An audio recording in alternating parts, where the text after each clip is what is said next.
Jadi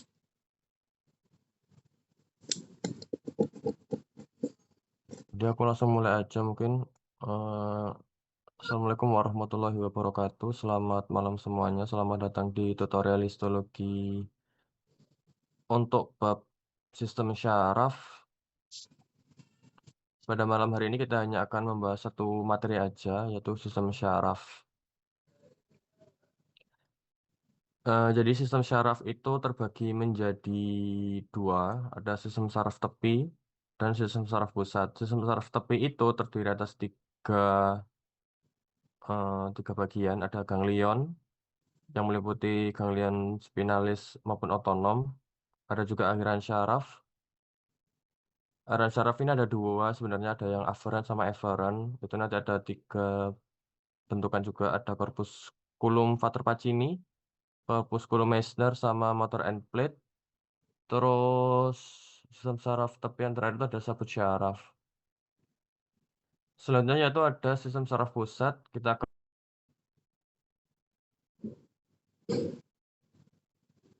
akan membahas organ cerebellum sama medulla spinalis. Ini penyusunnya, jadi jaringan syaraf itu tersusun atas dua, yaitu sel syaraf dan jaringan penyangga atau neuroglia. Sel syaraf itu nanti ada perikarion sebagai badan selnya, yaitu ada dendrit juga, juluran sitoplasma yang menuju ke perikarion, dan juga ada akson, juluran sitoplasma dari perikarion ke perifer. Selanjutnya yaitu ada sel-sel penyangga. Sel-sel penyangga tadi yang kita sudah sebutkan kan ada sistem saraf tepi sama sistem saraf pusat. Sistem saraf tepi itu nanti ada sel Schwann sama sel satelit atau sel amfisit. Beda halnya dengan sistem saraf pusat, dia itu tersusun atas neuroglia atau sel-sel glia.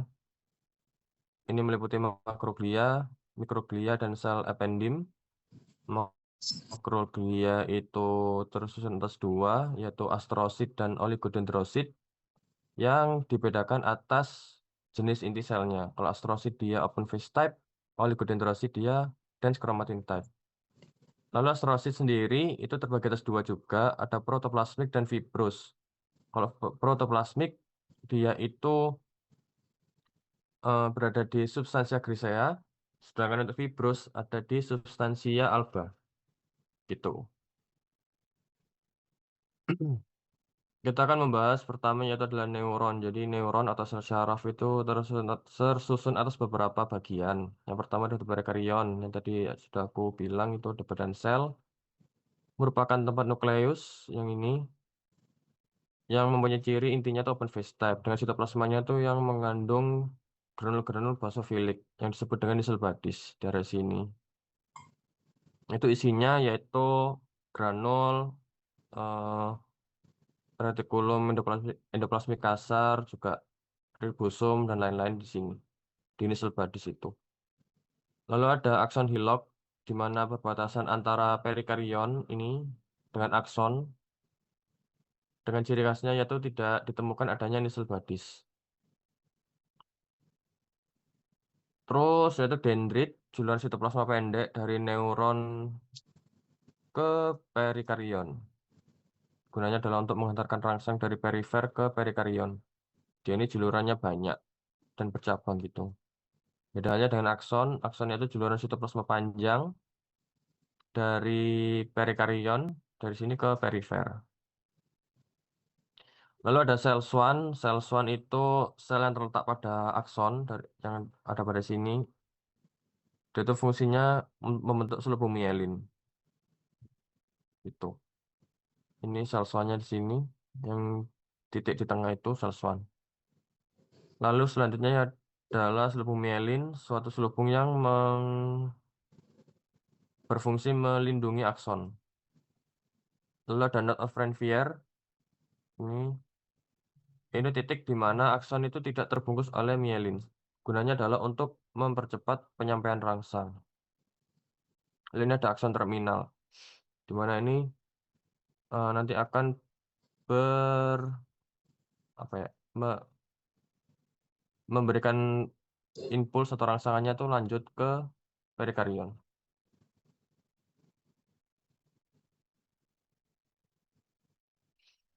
Ini secara histologisnya, jadi ini adalah perikarion, di mana bagiannya lebih gelap ini yang kita sebut dengan sel badis, berisi granul-granul kasar basofilik. Ini lebih jelasnya kayak gini. Lalu ini ada bagian yang tidak terdapat bentukan sitoplasma kasar atau sel badisnya, ini yang kita sebut dengan akson Hillock. Ini. Lalu ini yang juluran panjang, ini yang kita sebut dengan akson. Gitu.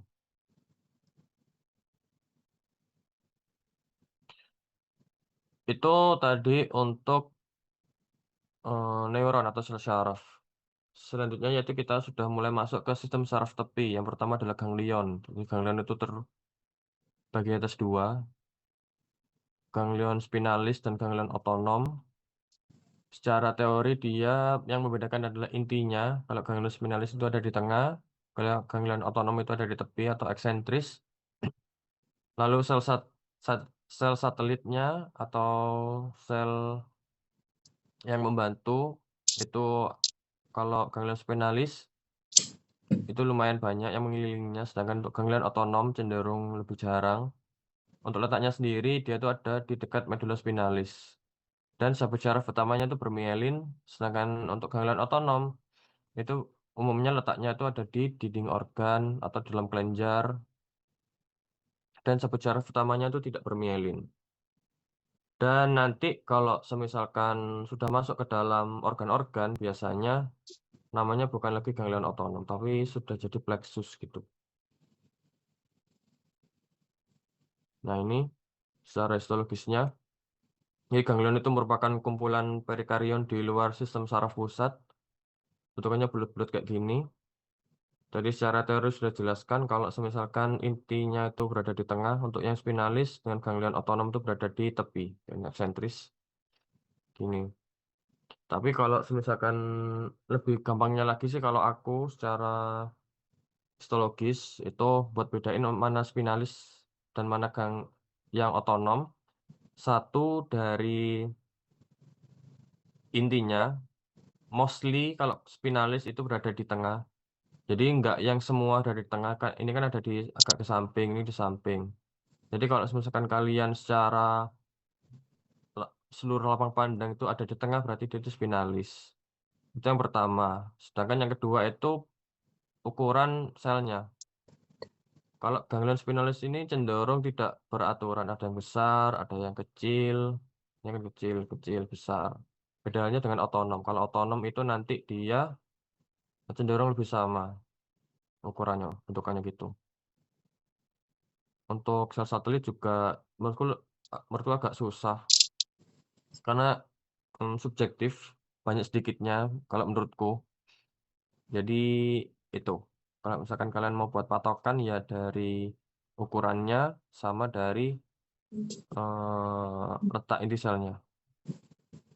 Untuk bentuk pertanyaannya, seluruh bentukan bulat yang tampak atau dalam lambang pandang yang terlihat ini apa, itu adalah ganglion spinalis atau ganglion otonom.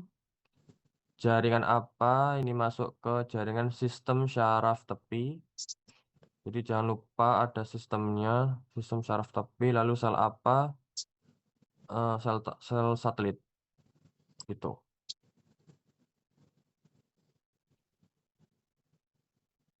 Lalu aku masuk ke sabut syaraf. Jadi sabut syaraf itu letaknya ada di sistem syaraf tepi juga. Terus dibagi atas dua, ada yang bermielin dan tidak bermielin. Kalau tidak bermielin ini dibungkus oleh sel Schwann. Terus batas antar segmen mielinnya, ini yang kita sebut dengan knot of Ranvier tadi, yang tidak diselubungi oleh selubung mielin. Nanti akan kelihatan pada potongan membujur. Kalau pada potongan melintang, itu akan kelihatan neurokeratin network, di mana karena pakai pemeran HE, itu mielinnya tuh larut. Sehingga kayak kelihatan kayak bentukan jari-jari atau roda gitu. Nah, ini pada potongan membujur, ini potongan melintang. Kalau potongan membujur, aksonnya itu yang berada di tengah ini. Dari tengah, Lalu kayak ada sekat-sekat ini yang kita sebut dengan knot of Rentier. Itu. Lalu kalau ada misalkan terlihat bentukan lonjong, pipih gitu, itu yang kita sebut dengan Self-Swan. Sedangkan kalau penunjukannya berada pada apa ya, lapisan-lapisan pink-pink yang tidak berbentuk ini, kayak random gitu penunjukannya, yang itu yang kita sebut dengan selubung mielin. Ini untuk potongan membujur. Ini yang potongan melintang.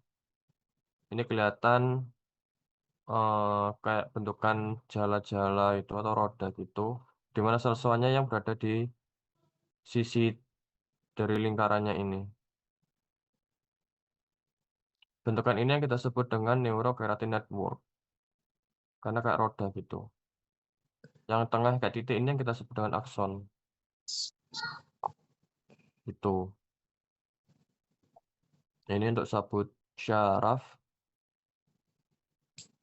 Jadi jangan terkecoh dengan apa ya, otot ataupun sabut kolagen dan kawan-kawan itu, karena ini jelas ada si sekat atau Frenvir itu. Bentuk pertanyaannya, jaringan apa, sistem saraf tepi, sel apa, sel Schwann, terus bentukan apa, bisa akson, selubung mielin, terus knot of Frenvir, bisa juga neurokeratin network kalau misalkan itu pada potongan melintang. Selanjutnya yaitu adalah nama khusus jaringan. Jadi nama khusus jaringan ada epineurium, perineurium, sama endoneurium. Jadi ini merupakan jaringan ikat yang membungkus sistem saraf tepi. Bagian paling luar itu yang membungkus beberapa vesikel-vesikel sabut saraf, itu yang kita sebut dengan epineurium. Dia itu tersusun atas jaringan ikat padat, kolagen gitu, dan sel-sel fibroblast. Di mana biasanya kalau di epineurium itu kita bisa menemukan pembuluh darah. Kayak ini pembuluh darah, ini pembuluh darah, ini juga pembuluh darah. Itu epineurium. Beda halnya dengan perineurium. Perineurium yaitu jaringan ikat yang membungkus satu vesikel sabut syaraf. Gitu. Susunannya masih sama, yaitu sabut kolagen dan sel-sel fibroblast juga.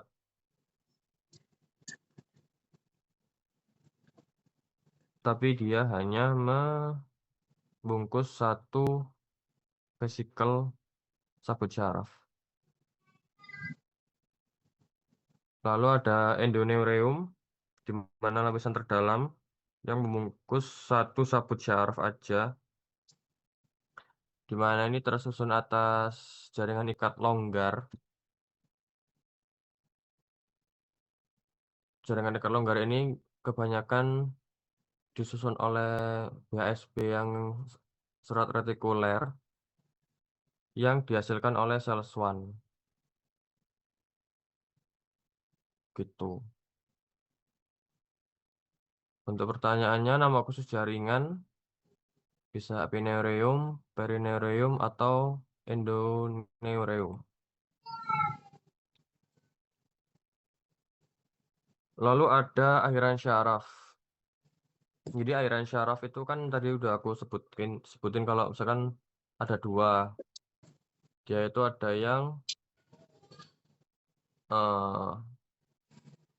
afferent sama efferent.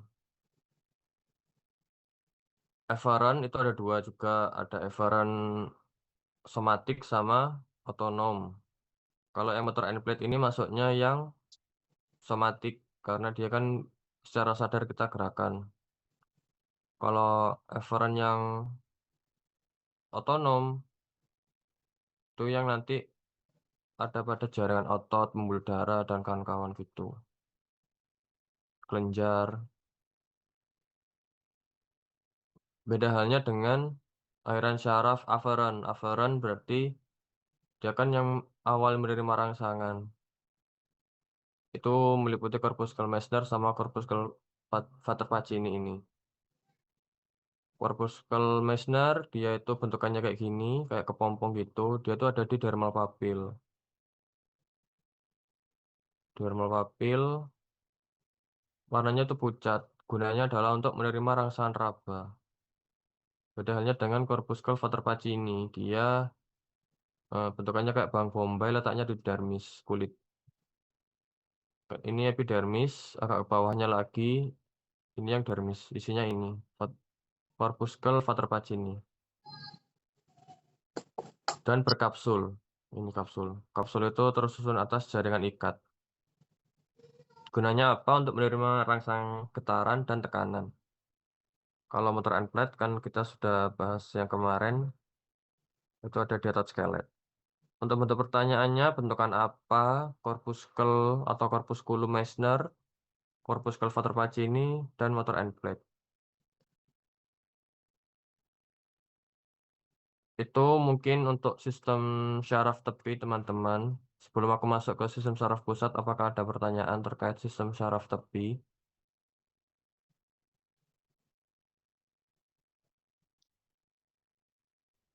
Kak, mohon maaf, tadi di awal kan jaringan saya sempat putus-putus. Apakah boleh minta tolong dijelaskan ulang di bagian ganglionnya, Kak?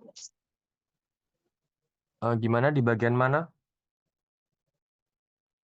Ganglion, Kak, yang pertama banget tadi. Yang ini kah? Terima kasih. Sebelumnya, Kak, Ini. lagi, Kak. Iya, yang gambar kedua tadi, kedua.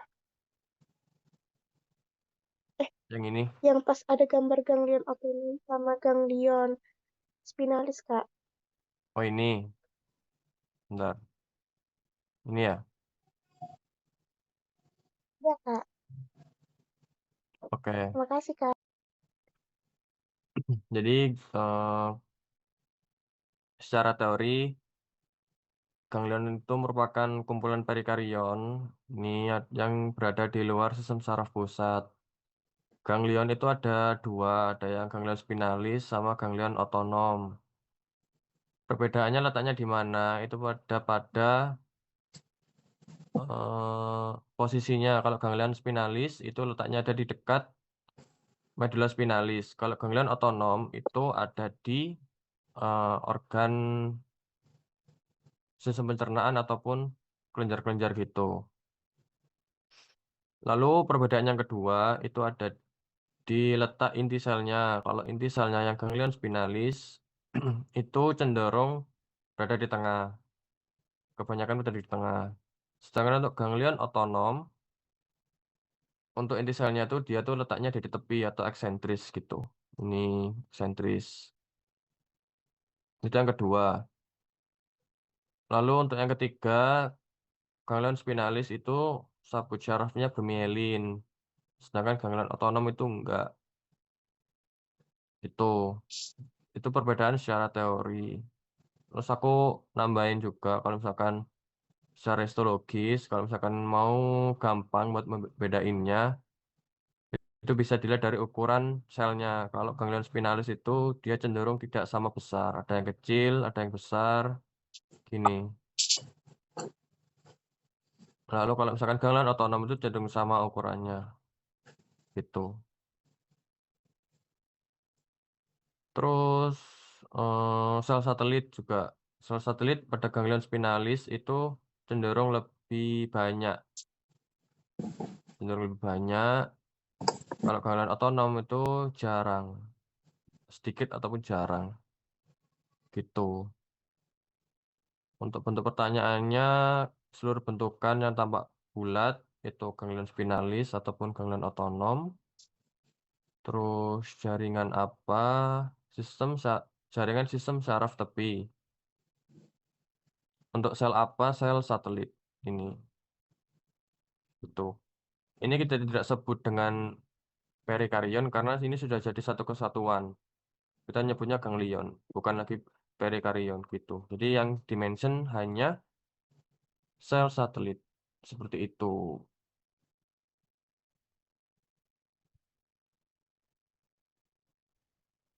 Terima kasih, Kak. Oke, mungkin dari teman-teman yang lain apakah ada pertanyaan terkait dengan sistem syaraf topi? Kak mau tanya tadi yang akson masih belum jelas yang menunjukkannya. Ini atau Bukan ini? yang disebut syaraf. Yang tadi Oh, ada ini ya kah? yang ini. Jadi akson itu kan dia, bentar, kita harus melihat secara sistematis dulu. Nah, kalau secara sistematis kan dia itu letaknya itu ada di tengah gitu kan, yang diselubungi oleh mielin. Lalu kan kalau ada bagian tertentu ini yang tidak terselubung oleh mielin yang kita sebut dengan knot of Ranvier kan. Tapi itu tetap akson, jadi satu kesatuan akson, batasnya itu yang kita sebut dengan knot of Ranvier. Itu secara skematis.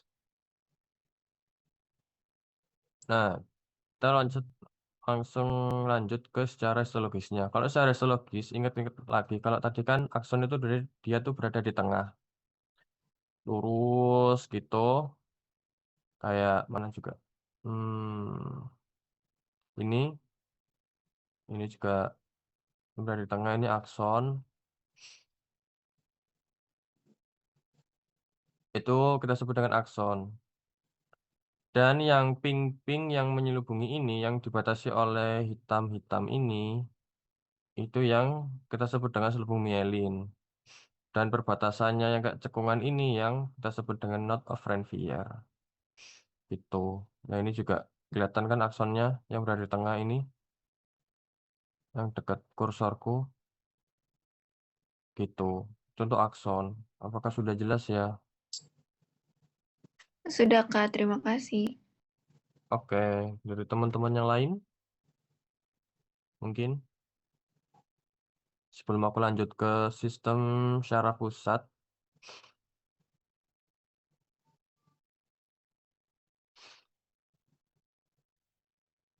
Apakah ada pertanyaan? Oke, kalau nggak ada mungkin aku lanjut aja dulu. Jadi sistem syaraf pusat itu tersusun, kita akan membahas tiga organ yaitu cerebrum atau otak besar, cerebellum, otak kecil, dan medulla spinalis atau spinal cord. Lalu ada juga meninges, itu pelapis otak. Di sistem syaraf pusat, khususnya cerebrum, cerebellum, dan medulla spinalis itu nanti konsepnya sama, dia itu tersusun atas korteks dan medulla. Yang membedakan adalah substansinya yang berbeda. Cerebrum dan cerebellum untuk korteks itu tersusun atas substansia grisea. Sedangkan medulanya adalah substansia alba. Untuk medulla spinalis itu kebalikannya. Yang bagian korteks itu substansia alba, dia itu lebih pucat. Sedangkan yang bagian tengahnya atau bagian medulanya itu yang substansia grisea, dia itu lebih gelap gitu. Untuk cerebrum itu nanti ada beberapa sel yang akan kita temui, ada sel piramid, sel Betz, astrosit, protoplasmik maupun fibrous, mikroglia, dan ruangan-ruangan ini ada perineural, perivaskular, perineural satelit, dan perivaskular satelit. Lalu untuk cerebellum, em, pada lapisan korteks atau substansia grisea itu nanti akan terbagi atas 3 lapisan. Dan di salah satu lapisan itu ada sel Purkinje-nya. Untuk medulla spinalis, tidak ada lapisan khusus, akan tapi yang membedakan nanti di bagian medialnya itu ada kanal centralis, ada sel ependim juga, ada cairan cerebrospinal yang terdapat pada kanalis centralis, ada sel tanduk depan atau anterior horn cell, gitu. Untuk meninges, terdiri atas 3 lapisan secara garis besar, ada durameter, arachnoid, dan diameter. Ini secara konsep yang membedakan substansia grisea dan substansia alba. Jadi kalau substansia grisea itu dia terdapat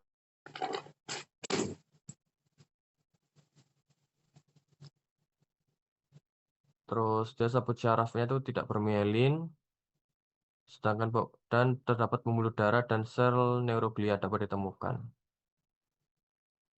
Kalau substansia alba itu dia nggak ada perikarion, tapi masih bisa ditemukan sel-sel glia kayak oligodendrosit, astrosit, itu masih ada di substansia alba.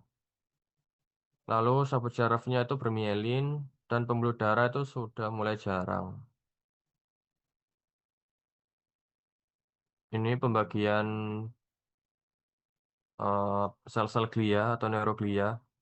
Jadi sel-sel glia itu tadi yang dari awal sudah aku jelasin itu ada 3. Ada makroglia, mikroglia, dan sel ependim. Sel ependim ini dia khusus ada pada medula spinalis. Jadi ini terpisah. Secara garis besar itu ada 2, ada makroglia dan mikroglia. Mikroglia dia tuh bentukannya adalah pipih, gepeng, gitu. Sedangkan untuk makroglia dia tuh bulat. Makroglia tuh bulat terbagi atas 2 lagi. Ada yang open face type, kelihatan nukleolusnya. Ada yang oligodendrosit, dia dan chromatin type. Tidak terlihat nukleolusnya. Astrosit yang open face type itu terbagi 2 lagi berdasarkan letaknya. Kalau protoplasmik dia tuh ada di substansia grisea. Untuk fibros itu yang ada di substansia alba. Lalu ada blood-brain barrier di mana ini melapisi otak sebagai penyaring zat-zat yang akan masuk ke dalam parenkim otak gitu. Ini secara histologis tidak terlihat, tapi secara fungsional sangat berperan penting pada otak atau sawar darah otak. Ini bahasa Indonesianya. Kita akan membahas cerebrum yang pertama. Jadi bagian korteksnya ini yang kita sebut dengan substansia grisea. Sedangkan bagian medulanya yang kita sebut dengan substansia alba. Jadi lebih lebih pucat, lebih ada putih-putihnya gitu, substansia alba. Sediaan apa? Cerebrum, bagian apa bisa substansia grisea atau substansia alba. Nanti kalau misalkan uprak, alangkah lebih baiknya kalian menjawab pakai substansia grisea atau substansia alba. Kalau korteks medula ini tidak spesifik karena yang membedakan antara korteks dan medula itu berdasarkan substansinya. Untuk jaringan apa ini sistem syaraf pusat. Ini secara lebih jelasnya sel-sel yang ada pada cerebrum. Yang pertama ini ada bentukan sel piramid di mana perikarionnya itu membentuk seperti bentukan segitiga. Ini juga ini yang kita sebut dengan sel piramid. Lalu ada oligodendrosit. Oligodendrosit itu yang tadi dense chromatin type, bentukan bulat tapi dense chromatin type. Nah, kayak ini, ini, ini. Lalu ada astrosit protoplasmik. Karena ini kita bisa menjumpai sel piramid atau perikarion. Tentu yang bentukannya open face type, astrosit, ini yang kita sebut dengan astrosit protoplasmik. Lalu ada sel mikroglia, di mana bentukannya pipih. Lebih jelasnya itu kayak, nah ini, bentukannya pipih gepeng. Ini yang kita sebut dengan sel mikroglia.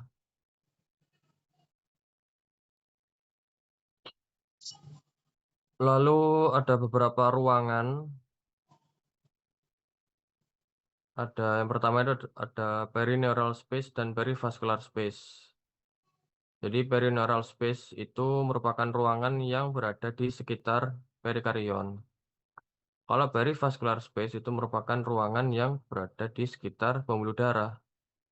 Ini ini juga ruangan. Ruangannya kita sebut dengan perineural atau perivascular space. Kalau ada sel-sel makroglia, baik itu astrosit ataupun oligodendrosit, itu yang kita sebut dengan perineural satelit atau perivascular satelit. Maka ini dia berada di sekitar dari pembuluh darah. Berarti ini kita sebut dengan perivascular satelit. Kalau dia berada di sekitar dari perikarion, ini juga ini yang kita sebut dengan perineural satelit. Itu. Terus bagian apa? Karena ini ada perikarion atau sel piramid. Ini bagian substansia grisea, sediaan cerebrum, jaringan sistem syaraf pusat. Itu untuk cerebrum. Lalu di cerebrum juga terdapat sel yang bentukannya itu beda sendiri dan biasanya ada pembandingnya. Bentukannya besar itu yang kita sebut dengan sel batch. Bentukannya besar, lalu sisinya lebih dari 3. Kalau yang 3 ini yang kita sebut dengan piramid. Ini juga piramid. Kalau yang besar sendiri itu yang kita sebut dengan sel batch. Ini astrosit protoplasmik. Ini juga astrosit protoplasmik yang berfungsi sebagai perineural satelit. Lalu ada sel mikroglia, bentukannya pipih gepeng. Lalu ada oligodendrosit juga, ini yang intinya dense chromatin type. Ini masih sama, bagian korteks atau substansia grisea, sediaannya cerebrum. Kalau misalkan nanti kalian tidak menjumpai adanya sel batch ataupun sel piramid, itu yang kita sudah masuk dalam bagian substansia alba atau bagian medulanya. Jadi yang pertama kalian harus bisa mengidentifikasi bentukan sel piramid atau sel batch-nya ini dulu. Karena untuk sel-sel lain itu menyesuaikan. Untuk namanya kan kalau misalkan di substansia alba nanti astrositnya jadi astrosit fibrous. Itu. Oligodendrosit juga masih ada. Karena ada kami saja. Selanjutnya yaitu adalah cerebellum atau otak kecil. Ini tersusun atas 2 bagian juga sama, yaitu ada bagian substansia grisea dan substansia alba. Ini substansia albanya bagian sini. Substansia grisea itu tersusun atas 3 lapisan. Yang pertama ada lapisan molekuler, ada lapisan ganglioner, dan lapisan granuler. Lapisan molekuler itu bagian paling dekat dengan pia mater atau bagian terluar. Sedangkan lapisan ganglioner itu dia selapis sini yang berada di antara granuler dan molekuler. Gitu. Ini bagian medulanya tipis. Untuk pertanyaannya, sediaan apa cerebellum, bagian substansia grisea maupun substansia alba, lapisan molekuler, lapisan ganglioner, dan lapisan granuler. Jaringan apa? Jaringan sistem syaraf pusat. Ini secara histologis. Ini yang lapisan molekuler. Sampai batas sini, juluran dendrit. Bahwa ini yang kita sebut dengan lapisan ganglioner. Dan yang bawah-bawah ini yang kita sebut dengan lapisan granuler. Pada lapisan ganglioner ini kita bisa temui sel khas yang ada pada cerebellum yaitu adalah sel Purkinje. Jangan kebalik dengan sabut Purkinje yang ada pada jantung. Kalau pada cerebellum ini yang kita sebut dengan sel Purkinje, di mana dendritnya itu memanjang hingga lapisan molekuler ke atas gitu. Sedangkan aksonnya itu terputus. Ini terputus. Hanya dendritnya memanjang ke atas. Gitu. Bentukannya kayak botol atau kendi gitu. Bentuk pertanyaannya, sediaan apa cerebellum? Karena kalian sudah bisa mengidentifikasi sel Purkinje-nya. Bagian apa? Substansia grisea untuk ini. Untuk substansia alba itu bisa dibilang sama dengan cerebrum. Jadi sulit untuk membedakan mana substansia alba, cerebellum, dan cerebrum. Akan tetapi nanti semisalkan kalau uprak itu, kalau yang kita mau adalah substansia alba dari cerebellum, nanti akan harusnya itu terlihat si lapisan granulernya ini. Karena sebagai ciri khas yang hanya ada pada cerebellum.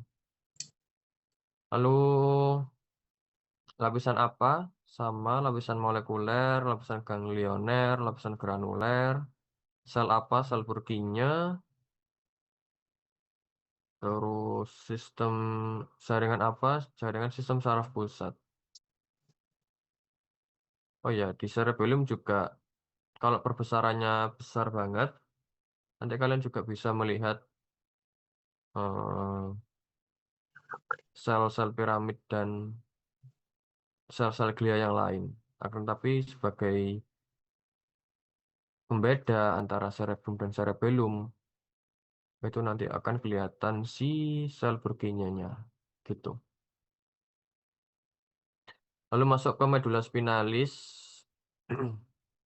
Medula spinalis dia mempunyai bagian yang berbeda, di mana bagian terluarnya ini yang kita sebut dengan substansia alba, sedangkan bagian dalamnya yang lebih gelap ini yang substansia grisea.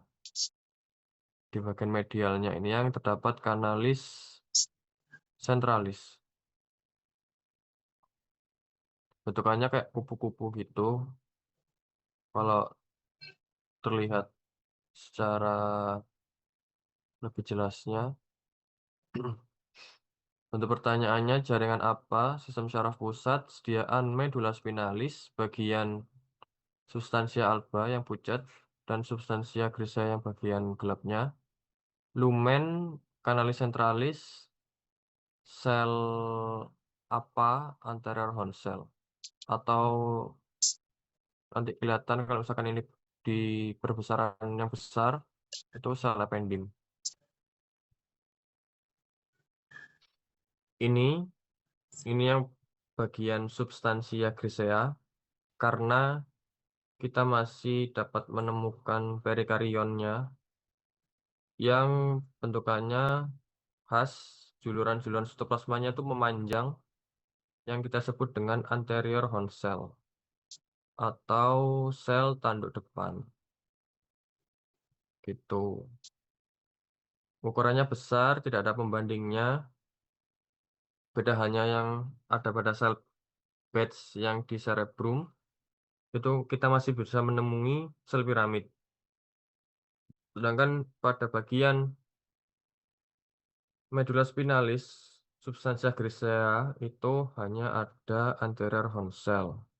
Untuk sel-sel glia yang lain masih ada. Ya ini yang astrosit, protoplasmid, protoplasmid, protoplasmid. Ini oligodendrosit. Gitu. Nah, ini bagian medialnya, bagian tengah.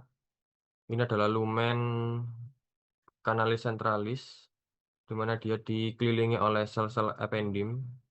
Bentukannya selapis silindris, selapis, ya epitel selapis silindris, di mana di bagian tengah lumen ini berisi cairan cerebrospinal. Gitu. bagian substansia grisea. Itu untuk medula spinalis tidak ada yang spesial, bagian substansia alba sama. Karena tapi sekali lagi kalau misalkan karena ini tidak kita jelaskan secara rinci untuk substansia alba bagian medula spinalis, kalau misalkan kalian nanti bisa jadi keluar waktu uprak, itu kalian amati bagian terluarnya. Kalau misalkan ada meninges, terus kalian melihat yang dekat dengan bagian terluarnya ini adalah substansia alba, karena tidak ada perikarion, berarti itu adalah sediaan medula spinalis.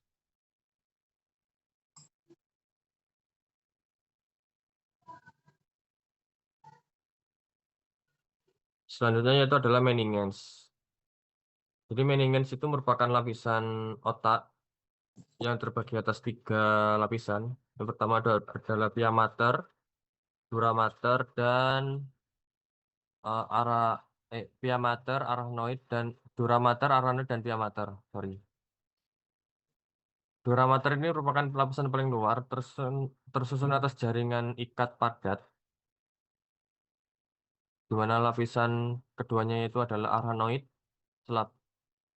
yang bentuknya tipis, dan yang menempel dan mengikuti bentuk dari sistem saraf pusat itu adalah yang pia mater. Pada lapisan dura mater dan arachnoid itu terdapat ruang atau lapisan itu yang kita sebut dengan ruang subdural. Sedangkan di antara arachnoid dan pia mater itu terdapat ruangan juga yang biasanya ada lumen-lumen yang berisi cairan cerebrospinal yang kita sebut dengan ruang subarachnoid. Itu. Lapisannya bentuk pertanyaannya lapisan ditunjuk atau nama khusus jaringan itu bisa pia mater, arachnoid maupun dura mater.